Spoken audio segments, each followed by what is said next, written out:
Last lecture इस chapter का start करेंगे एसी का। Next topic is power factor. अब इम्पीडेंस ट्रायंगल हमने बनाया था लेक्चर 2 में, ठीक है, जिसमें हमने ये देखा था कि ईएमएफ और करंट में कौन सा आगे होगा और कौन सा कितने एंगल से पीछे होगा। और लास्ट जब हमने उसमें टॉपिक किया था फोर्थ टॉपिक में, फोर्थ डेरिवेशन में, कि एलसीआर सर्किट के अंदर ईएमएफ और करंट का रिलेशन कैसा रहेगा, ठीक है। तो उसमें से हमने क्या निकाला था, एक इम्पीडेंस ट्रायंगल, ठीक। तो इम्पीडेंस ट्रायंगल हमारा क्या था, पावर, देखो इम्पीडेंस ट्रायंगल हमारा कुछ इस प्रकार आया था।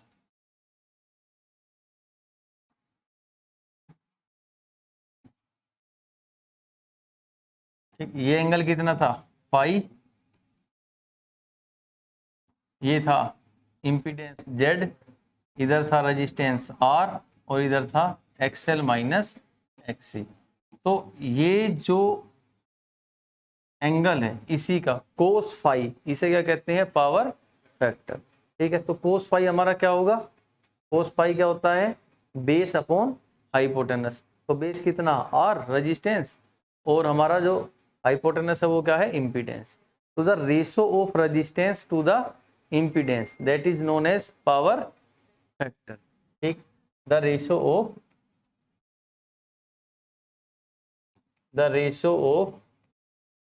Resistance with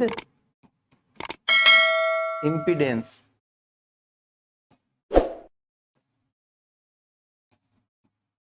is known as power factor। तो पावर फैक्टर हमारा जो है ना,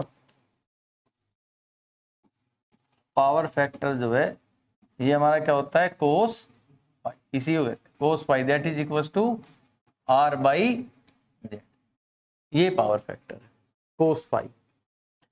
तो अब जब हमारा सर्किट रेजोनेंस में होगा तो हमारा पावर फैक्टर कितना हो जाएगा, चलो एट रेजोनेंस। अब रेजोनेंस हमारा क्या होता है, रेजोनेंस सर्किट की वह स्थिति है जिस स्थिति पे उसका जो टोटल इम्पीडेंस है वो क्या हो जाए, सबसे कम। और इम्पीडेंस का फॉर्मूला क्या है, R square plus XL minus XC का होल स्क्वायर का रूट, ये है, ठीक है। तो जो हमारा जेड है, जेड हमारा कितना होता है, जेड होता है under root R square plus XL minus XC का होल स्क्वायर। तो जेड की वैल्यू जो है वो मिनिमम तब होगी जब ये दोनों आपस में क्या हो, इक्वल, यानी कि जीरो हो जाए, यानी कि जेड हमारा बराबर किसके हो जाएगा, आर के। तो रेजोनेंस में क्या होता है, जेड हमारा मिनिमम हो जाए रेजोनेंस, तो रेजोनेंस पे जेड मिनिमम होगा किसके बराबर हो जाएगा, आर। तो रेजोनेंस पे जेड बराबर किसके होगा, आर के। तो कोस फाई जो है पावर फैक्टर जो होगा उसका वैल्यू कितना हो जाएगा, R by R that is equal to 1। और उस टाइम पे फाई हमारा कितना हो जाएगा, 0 डिग्री, ठीक है। तो ये पॉइंट है कि पावर फैक्टर जो है वो मैक्सिमम तब होगा, पावर फैक्टर मैक्सिमम तब होगा जब सर्किट हमारा कैसा होगा, रेजोनेंस में। क्या ये पॉइंट क्लियर हो गया, ठीक है। Next topic is transformer. तो ट्रांसफॉर्मर जो है इसे अब आम भाषा में लोकल लैंग्वेज में क्या कहते हैं, ट्रांसफार्म। तो ट्रांसफॉर्मर जो है वे दो टाइप के होते हैं, है ना, ट्रांसफार्म बोल दे लोकल लैंग्वेज में। तो अब ट्रांसफॉर्मर वही है, एक ही बात है। तो ट्रांसफॉर्मर ना हमारे घर में भी रखे थे पहले, छोटे छोटे डिवाइस। वे तब की बात है जब जो वोल्टेज आती है उसमें बहुत ज़्यादा फ्लक्चुएशन होता था, बहुत अप डाउन था। तो ऐसी स्थिति में जो इलेक्ट्रॉनिक डिवाइस है वे खराब हो जाते थे। लेकिन अब ऐसा नहीं होता। तो ज़्यादातर आप देखते भी होंगे कि एक पर्टिकुलर वोल्टेज ही आती है, कभी कभार ही कम ज़्यादा होगी, ठीक। और फिर जो इलेक्ट्रॉनिक डिवाइस है उसमें भी सेफ्टी फैक्टर लगाते हैं वे लोग, है ना, कई सारे तरह के। अब उन सेफ्टी फैक्टर्स के बारे में हम किस में चर्चा करेंगे, सेमीकंडक्टर में, कि ऐसे कौन से सेफ्टी फैक्टर्स हैं जिनका यूज अब इलेक्ट्रॉनिक डिवाइस में करते हैं। अच्छा चलो एक बात बताओ, क्या क्या प्रॉब्लम है भाई, चलो देख। तो एक पॉइंट सीधा सा है, पहले जब हमारे टाइम की बात है, जब हम लोग पहले छोटे छोटे जब टेलीविज़न वगैरह देखते थे तो रोज़ 10वें 15वें दिन टेलीविजन जो है वो खराब, उसकी आईसी फूक गई, कभी कोई डायोड डैमेज हो गया, कभी कुछ हो गया, तो अपना उसे कंधे पे रखो और मिस्त्री के पास। अब मिस्त्री उसमें जाके बताता कि इसकी आईसी चली गई या फिर इसका डायोड ऐसे चेंज हो गया, वो प्लेट में लगा रहता था। लेकिन अब जो टेलीविजन आते हैं आप देखते भी हो एलईडी टाइप, वे खराब नहीं होते है ना। अब वॉशिंग मशीन आपने देखा होगा 4-4 5-5 साल हो गए चल रही है, पर लगातार चल रही है, तो वे खराब नहीं हो रही। ना टेलीविजन एलईडी है ना वे खराब होती जल्दी से, है ना। खराब होंगी तो फिर वे ठीक भी बहुत मुश्किल होती है ना एलईडी वगैरह। तो ये चीजें मतलब अब क्या कुछ तो यूज किया होगा उन्होंने, तो कुछ तरह के सेफ्टी प्रिकॉशंस रखे हैं वे लोग, ठीक। उन्हीं के कारण अब वैसे ट्रांसफॉर्मर की हमें घर में जरूरत नहीं रहती। नहीं तो पहले क्या था, एक आता था वोल्ट मीटर, वोल्ट मीटर ना, वोल्ट मीटर क्या करता है, वोल्टेज नापता है, उसी के अंदर ट्रांसफॉर्मर भी होता था। तो उसे अगर हम ऐसे, वो स्टेप डाउन भी था और स्टेप अप भी था। अगर वोल्टेज कम आ रही है तो आप बस उसे क्या करोगे, बढ़ा दोगे वोल्टेज को, और वोल्टेज ज्यादा हो रही होगी तो ऐसे ऐसे करोगे धीरे धीरे कम हो जाएगी। तो ऐसा एक ट्रांसफॉर्मर आम हर एक घर में होता था, जिससे वोल्टेज को अप या डाउन किया जा सके, ताकि जो जो हमारा डिवाइस है वो एक पर्टिकुलर सही वोल्टेज पर चल सके, ठीक है। टेलीविजन ही पहले लोग देखते थे, बहुत पहले जो बड़े बड़े टेलीविजन आते थे उनमें ना वोल्टेज कम आती थी, स्क्रीन ऐसी छोटी सी हो जाती। लेकिन अभी आप देखते हो या तो वो स्क्रीन चलेगी पूरी या नहीं चलेगी। ज्यादा वोल्टेज आती थी तो ऐसे जो स्क्रीन है वो ऊपर ऊपर ऊपर नीचे होती थी। लेकिन अभी ऐसा नहीं है, वो चल रही है ठीक है, नहीं तो बंद है ऐसा। तो ये सब चीजें कैसा आई, ये सब चीजें आई सेफ्टी प्रिकॉशंस की वजह से, ठीक है। तो ऐसी तरह की कुछ चीजें हैं। तो ये जो सेफ्टी प्रिकॉशंस हम यूज कर रहे हैं इनमें ज्यादातर डायोड होते हैं, है ना। डायोड मतलब सेमीकंडक्टर से रिलेटेड चीजें, जिसे हम पढ़ेंगे चैप्टर नंबर 14 में, नेक्स्ट बुक में। चलो ठीक। तो ट्रांसफॉर्मर का काम बस यही होता है कि ये वोल्टेज को, एसी वोल्टेज को अप करेगा और डाउन करेगा। तो अगर ये एसी वोल्टेज को अप करेगा तो इसे क्या कहेंगे, स्टेप अप ट्रांसफॉर्मर, और डाउन करेगा तो क्या कहेंगे, स्टेप डाउन ट्रांसफॉर्मर, ठीक है। तो देखो सिंपल सा है, ये वर्क करता है इलेक्ट्रोमैग्नेटिक इंडक्शन पे। अब मान लो जैसे कि यहां से वोल्टेज आई, ये मान लो ये जो एसी करंट है ये कहां से चला, ये कहीं से चला, हमें नहीं पता कहां चली, कहीं से चला, ठीक है। जहां से भी चला वहां पे वोल्टेज क्या थी, कम थी, ठीक। यहाँ चला वोल्टेज कम थी, यहाँ अब चला ऐसे चलते चलते, अब यहाँ पे उसने क्या किया, एक अरेंजमेंट बनाया, इधर की कोइल एक तरफ लपेट दी और दूसरी तरफ से दूसरी कोइल, ये प्राइमरी है सेकेंडरी, क्या ये आपस में कनेक्टेड है, नहीं है। ये पावर लेकर आ रही है और इसने अपनी पावर इधर ट्रांसफर कर दी, और वैसा पावर ट्रांसफर करने में ये क्या करेगी, अगर इधर के टर्न्स कम होंगे और इधर के ज्यादा होंगे, तो इधर से इधर जब पावर ट्रांसफर होगी तो वोल्टेज इंक्रीज हो जाएगा और करंट डिक्रीज हो जाएगा, ठीक है। और अगर इधर के टर्न्स ज्यादा रखें हम और इधर के क्या कर दें कम, तो जब वोल्टेज ट्रांसफर होगी, पावर ट्रांसफर होगी, तो वोल्टेज कम हो जाएगी और करंट ज्यादा। तो मतलब पॉइंट वही है, अगर मुझे स्टेप अप ट्रांसफॉर्मर बनाना, स्टेप अप, तो मैं इधर के टर्न्स क्या रखूंगा, सेकेंडरी के ज्यादा, इधर के क्या रखूंगा कम।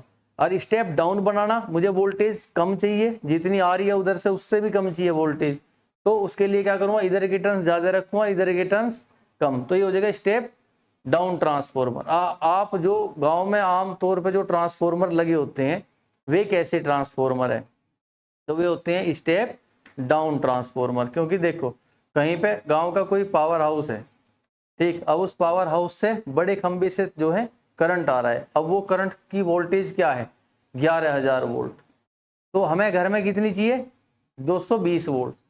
तो आप पावर हाउस में लगे होंगे बहुत सारे ट्रांसफॉर्मर स्टेप डाउन वाले, जो उसकी वोल्टेज को धीरे धीरे क्या करेंगे, कम करेंगे। अब वोल्टेज कम करेंगे, फिर उसे फिर हाई पावर लाइन, फिर उससे भी पावर हाउस से भी एक हाई पावर लाइन ही जाएगी, उस पर लगभग वोल्टेज कितनी होगी 400 के आसपास, उसे भी हम यूज नहीं कर सकते। तो बिल्कुल जस्ट आपके मोहल्ले के बाहर एक ट्रांसफॉर्मर लगा होगा, वो भी स्टेप डाउन होगा, वो 400 क्या कर देगा 220 वोल्ट, और वो 220 वोल्ट से जो अवतार आपके घर के पास से गुजरेंगे वहां पे आपके घर में वोल्टेज आएगी 220 वोल्ट की, ठीक है।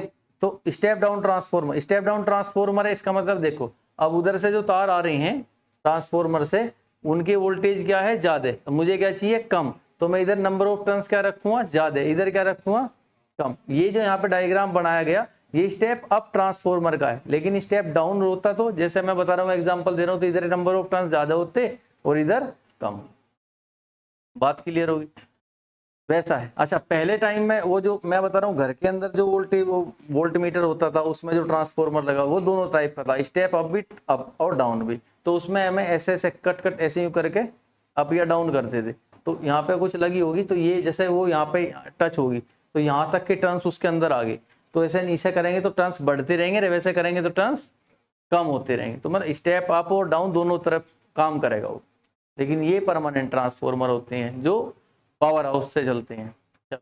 अब ट्रांसफॉर्मर क्या है, सेम है कि ये क्या करेगा, electrical device which is used for changing the AC voltage is known as transformer. AC voltage को चेंज करने के लिए जो इलेक्ट्रिकल डिवाइस का यूज करते हैं दैट इज ट्रांसफॉर्मर। अब इसका principle, it works on the principle of electromagnetic induction. Electromagnetic induction कैसे, ये पावर आई इधर से एनर्जी आ रही है के अंदर थी, इसने यहाँ से इसे ट्रांसफर कर दी। क्या इसका कोई फिजिकल कांटेक्ट है, नहीं है। बस यहाँ से वोल्टेज या पावर इधर से इधर ट्रांसफर होगी। कैसे हुई, क्योंकि हमें पता है चैप्टर 6 में हमने पढ़ा फैराडे लॉ, और फैराडे लॉ क्या कहता है, change in magnetic flux, any change in magnetic flux produce EMF. कोई भी मैग्नेटिक फ्लक्स का चेंज होगा तो क्या प्रोड्यूस करेगा, ईएमएफ प्रोड्यूस करेगा। ठीक है, हमने एक आयरन, सॉफ्ट आयरन कोर ली इस प्रकार की, इधर से इनपुट वोल्टेज आ रही है एसी की, एसी कुछ इस प्रकार चलता है, एसी ऐसे चलेगा, यानी कि लगातार करंट की वैल्यू क्या हो रही है, जीरो, अप डाउन जीरो, फिर नेगेटिव, लगातार करंट चेंज हो रहा है, लगातार इस कोइल के अंदर फ्लक्स चेंज होता रहेगा। जो फ्लक्स का चेंज यहाँ हर एक कोइल के अंदर होगा, वही फ्लक्स का चेंज इधर से निकल के इसमें भी होगा। क्यों, क्योंकि आयरन क्या है, एक फेरोमैग्नेटिक सब्सटेंस है जिसका परमिएबिलिटी सबसे हाई होता है, बहुत ज्यादा परमिएबिलिटी होता है। तो परमिएबिलिटी इतना ज्यादा हाई है कि ये जितनी लाइंस, मान लो यहाँ पे अभी 10 लाइंस है, मैग्नेटिक फील्ड लाइन 10 है, तो इसके अंदर भी कितनी होगी, इधर घूम के आके 10, इसके अंदर 10 से 15 होगी, तो इसमें भी तुरंत क्या हो जाएंगी 10 से 15। तो जो फ्लक्स का चेंज यहाँ होता रहेगा वही यहाँ लाइंस ना ऐसे निकलेंगी, यूं निकली यहाँ से गई ऐसे, मतलब इस प्रकार लाइंस चलेंगी, वेस्ट नहीं होगी सारी लाइंस, कुछ इस प्रकार यहाँ से निकलेंगी, इधर जाएंगी, फिर इधर, फिर इधर, फिर यहाँ, इस प्रकार लाइंस चलेंगी। जो फ्लक्स का चेंज हमारा प्राइमरी कोइल में होता रहेगा वही सेकेंडरी में भी चलता रहेगा। तो अब फैराडे ये कहता है देखो कि हर एक कोइल का, हर एक टर्न का, देखो पूरी कोइल है, इसके हर एक टर्न का फ्लक्स का चेंज क्या है, सेम है, और इसके भी हर एक टर्न का फ्लक्स का चेंज वही है जो इसका है, सेम है। तो इसके हर एक टर्न के अंदर जो ईएमएफ इंड्यूज होगा वही ईएमएफ इंड्यूज इसके भी हर एक टर्न में होगा। बात समझ आ रही, सपोज इसके पास कितने टर्न है, 2 है, अब यहाँ पे इंड्यूज हुआ ईएमएफ कितना, एक टर्न की वजह से 2 वोल्ट का, तो 2 टर्न है, कितने वोल्टेज हुआ, 4 वोल्ट। इधर आ जाओ, इसके भी हर एक टर्न का फ्लक्स का चेंज वही है, तो ईएमएफ इसमें भी इंड्यूज हर टर्न में उतना ही होगा। इसमें कितने टर्न है, 1 2 3 और 4, तो इसके अंदर कितना ईएमएफ आ चुका होगा, 8 वोल्ट। इधर 4 थे, 4 से कितने हो गए, 8। अब मैं ये टर्न्स 4 ना लेके 8 ले लेता, तो अब इसमें ईएमएफ कितना इंड्यूस होता, 16 वोल्ट। मतलब जितना मुझे, जितना ज्यादा स्टेप अप इसे करना उतने ही मैं इधर की तरफ क्या करता जाऊं, टर्न्स बढ़ाता जाऊं, क्योंकि फैराडे ये कहता है कि जो ईएमएफ इंड्यूस होगा वो डायरेक्ट, वो बराबर होगा किसके, rate of change of magnetic flux के। और मैग्नेटिक फ्लक्स का चेंज इधर के हर एक टर्न में और इधर के हर एक टर्न में क्या है, सेम है। क्या ये पॉइंट समझ आ गया। तो अब इसका जो नेट ईएमएफ यहाँ पे आया, जो नेट वोल्टेज इधर आया, उसे हमने क्या कहा, कितना आया, ई पी। इसके अंदर जो नेट ईएमएफ आया वो कितना आया, ई एस। ठीक है, मतलब इसमें आया होगा, कितना था इसमें, हमने जो एग्जांपल लिया उसके हिसाब से 4, इसमें कितना आया, 8। लेकिन हर एक टर्न का तो क्या है, सेम है ना, टोटल तो अलग होगा। वो ई एस इतना ही ज्यादा बढ़ता रहेगा जितने ज्यादा हम टर्न्स बढ़ा लेंगे। इसके अंदर नंबर ऑफ टर्न्स कितने हैं, एनपी, इसके अंदर नंबर ऑफ टर्न्स कितने हैं, एनएस। अब इसका हर एक टर्न का ईएमएफ कितना निकालोगे आप, टोटल इतना, टोटल टर्न्स इतने, तो हर एक टर्न का ईएमएफ कैसे कैलकुलेट करोगे, ईपी बाई एनपी। इसके हर एक टर्न का वन टर्न का ईएमएफ कैसे निकालोगे, ईएस बाई एनएस। ठीक है, मतलब ऐसे डिवाइड कर दोगे, टोटल इतने सारे टर्न्स का टोटल इतना है, तो एक टर्न का कितना डिवाइड कर दो, और एक टर्न का इधर जो होगा इधर जो होगा वो क्या होगा, सेम। और ये बात कौन कहता है, फैराडे। क्लियर। तो अब थ्योरी में देखो हम यही पढ़ेंगे कि according to Faraday's law of induction, the induced EMF per turn, हर एक टर्न का वो सेम होगा, प्राइमरी में भी और सेकेंडरी में भी। और इसका रीजन बस यही है कि इधर का जो फ्लक्स का चेंज है हर एक टर्न का, उधर का जो फ्लक्स का चेंज है हर एक टर्न का, वो क्या है, सेम। फ्लक्स का चेंज सेम है तो ईएमएफ भी सेम ही इंड्यूस होगा हर एक टर्न में। ठीक है, तो यहां से एक इक्वेशन हमें मिलेगी, क्या चीज की, EP by NP that will be equals to ES by NS and that will be your first equation. ठीक है, अब इस इक्वेशन से मैं ई एक साइड कर लूं और एन एक साइड, तो ईपी बाई ईएस बराबर होगा एनपी बाई एनएस, मतलब पीपी वाले ऊपर एसएस वाले नीचे। तो नेक्स्ट, अब यहां से हमें जो हमारी इक्वेशन मिलेगी कि EP by ES is equal to NP by N, ये हमारी फर्स्ट इक्वेशन इस तरीके से रिफॉर्म हो जाएगी। ठीक है, यहां से फर्स्ट इक्वेशन आ गई।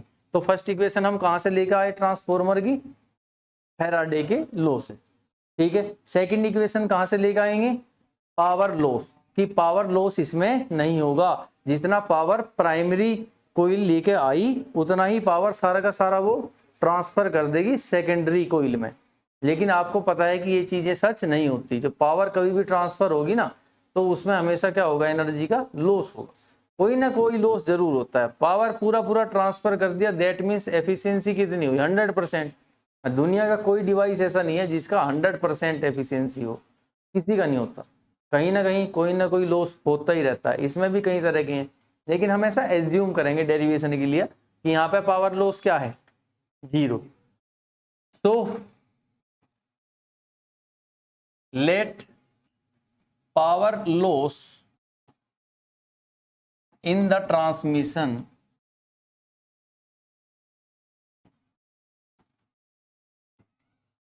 is 0। पावर लॉस हमने कितना मान लिया, कितना है, 0 है। तो इनपुट पावर जो होगी, इनपुट पावर जो होगी वो किसके बराबर होगी, आउटपुट पावर की। तो इनपुट पावर मतलब ये मान लो कि प्राइमरी कोइल का जो पावर है जो लेगा आई वो बराबर होगा सेकेंडरी कोइल के पावर के, जिस जो उसने ट्रांसमिट कर दिया उसे।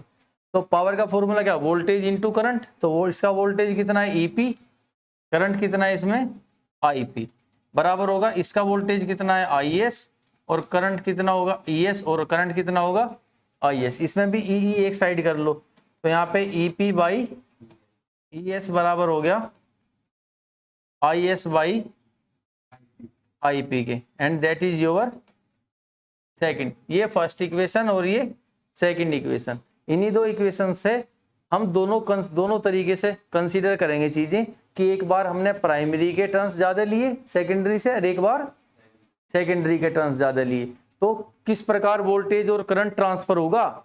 मतलब ये ट्रांसफॉर्मर है, इसका काम है एक वोल्टेज आ रहा है और आगे वोल्टेज को बढ़ा के ट्रांसमिट करे या घटा के, है ना। देखो ना, हमारे पास 200 वोल्ट आ रहा, मैंने एक ट्रांसफॉर्मर लगाया और मुझे चाहिए 400 वोल्ट, तो वैसा करने में 200 से 400 करने में वो क्या करेगा, उसका करंट बढ़ेगा घटेगा क्या होगा, और किस कंडीशन में जाके वोल्टेज बढ़ेगा, कैसा ट्रांसफॉर्मर में लगाऊं। ठीक है, तो हमने कंसीडर किया case one when NP is greater than NS, यानी कि number of turns in primary coil that is greater than number of turns in, primary में टर्न्स ज्यादा है। ठीक है, अब प्राइमरी में टर्न्स ज्यादा होंगे तो इक्वेशन 1 से आप क्या निकाल लोगे, फ्रॉम इक्वेशन फर्स्ट। अब फर्स्ट इक्वेशन से क्या निकाल लोगे बताओ, उसे देखो, ये टर्न्स ज्यादा है ये कम है, तो इससे क्या मिलेगा हमें कि अगर एनपी ज्यादा है और एनएस ज्यादा है तो ईपी ज्यादा होगा और ईएस कम होगा। एक तो ये चीज निकलेगी, और दूसरा क्या निकालेंगे, एक तो ये कि अगर मैं प्राइमरी के टर्न्स ज्यादा रखूंगा तो प्राइमरी का ईएमएफ ज्यादा होगा, सेकेंडरी के टर्न्स कम करूंगा तो सेकेंडरी का ईएमएफ कम होगा। एक तो ये बात फर्स्ट इक्वेशन से आई। अब फ्रॉम सेकेंड इक्वेशन से हमें क्या मिलेगा, देखो अब यहाँ पे मैंने क्या कहा, ईपी ज्यादा है, ये ज्यादा है, ये कम। अगर ये ज्यादा होगा तो क्या ज्यादा होगा, IS, यानी कि सेकेंडरी का करंट क्या होगा, ज्यादा, और प्राइमरी का करंट क्या होगा, कम। अगर प्राइमरी के नंबर ऑफ टर्न्स ज्यादा होंगे तो जिसके नंबर ऑफ टर्न्स ज्यादा होंगे उसका वोल्टेज तो ज्यादा होगा, लेकिन उसके अंदर जो करंट है वो कम। जिसके नंबर ऑफ टर्न्स कम होंगे उसका वोल्टेज तो कम होगा, लेकिन उसमें करंट ज्यादा होगा। ठीक है, तो हमने नंबर ऑफ टर्न्स सेकेंडरी के कम रखे, हमने देखा कि फाइनली जो वोल्टेज है वो भी कम हो गया। तो ये किस तरह का ट्रांसफॉर्मर है, स्टेप डाउन ट्रांसफॉर्मर। तो हम यहां लिख देंगे that is step down transformer. ठीक है, तो ये जो हमारा केस सेकंड, तो सेकंड केस में क्या लेंगे, व्हेन सेकेंडरी के टर्न्स क्या होंगे, प्राइमरी से ज्यादा होंगे सेकेंडरी के। जैसा हमने वो डायग्राम बनाया जिसमें सेकेंडरी कोइल के टर्न्स क्या है, ज्यादा, तो उसका ईएमएफ भी क्या आना चाहिए, ज्यादा, लेकिन उसका करंट क्या आना चाहिए सेकेंडरी में, जो ट्रांसमिट होगा वो कम। ठीक है, तो अब फ्रॉम इक्वेशन फर्स्ट, अब फर्स्ट इक्वेशन से क्या मिलेगा, देखो नंबर ऑफ टर्न्स किसके ज्यादा है, सेकेंडरी के, तो वोल्टेज भी किसकी ज्यादा होगी, सेकेंडरी की। सो हम कहेंगे कि ES जो है वो ज्यादा होगा किससे, EP से। भाई सेकेंडरी के टर्न्स ज्यादा है तो सेकेंडरी का EMF भी ज्यादा है। इक्वेशन 1 से आया ये। ठीक, तो अब एंड फ्रॉम इक्वेशन सेकंड, अब सेकंड इक्वेशन से क्या मिलेगा, तो सेकंड इक्वेशन से हमें पता है कि यहाँ पे हमने क्या देखा कि ES क्या है, ज्यादा, और EP क्या है, कम। तो ये ज्यादा है तो ये IP क्या होगा, ज्यादा होगा। तो सेकंड इक्वेशन से पता चला कि प्राइमरी का करंट क्या होगा, सेकेंडरी के करंट से ज्यादा होगा।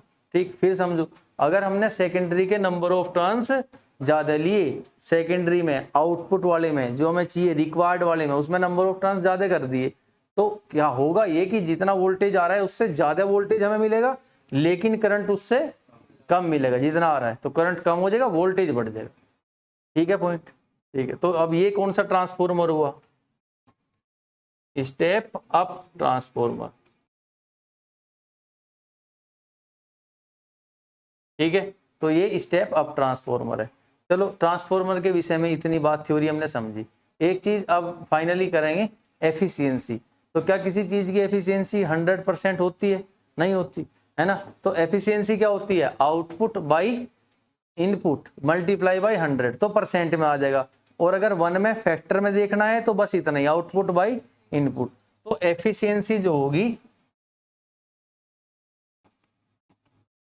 एफिशिएंसी को क्या कहते हैं, नीटा, दैट इज आउटपुट पावर, कितना इसने दिया, कितना पावर इसने ट्रांसमिट कर दिया, डिवाइड बाय इनपुट पावर, कितना पावर ये लेके आई थी, है ना कोई, तो इनपुट पावर। तो अगर बस इतना ही लिखूं मैं तो एफिशिएंसी जो, अगर 100% कंप्लीट एफिशिएंसी वाले को क्या कहेंगे, 1, है ना। आंसर होगा 0 से 1 के बीच में हमेशा, तो मैक्सिमम 1 होगा। लेकिन मल्टीप्लाई 100 कर दो तो किस में आ जाएगा, ये परसेंटेज में। ठीक है, तो एफिशिएंसी इतना परसेंट होगा, मतलब जो भी आ रहा होगा।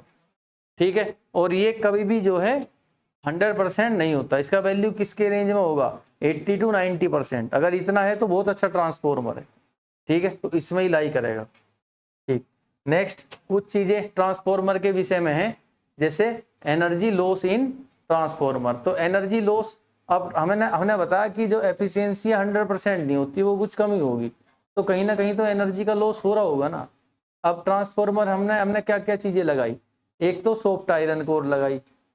तो सॉफ्ट आयरन कोर जब फ्लक्स चेंज होगा सेकेंडरी में प्राइमरी में, तो वो फ्लक्स का चेंज उस आयरन की जो हमने सॉफ्ट कोर लगाई है उसमें भी तो होगा।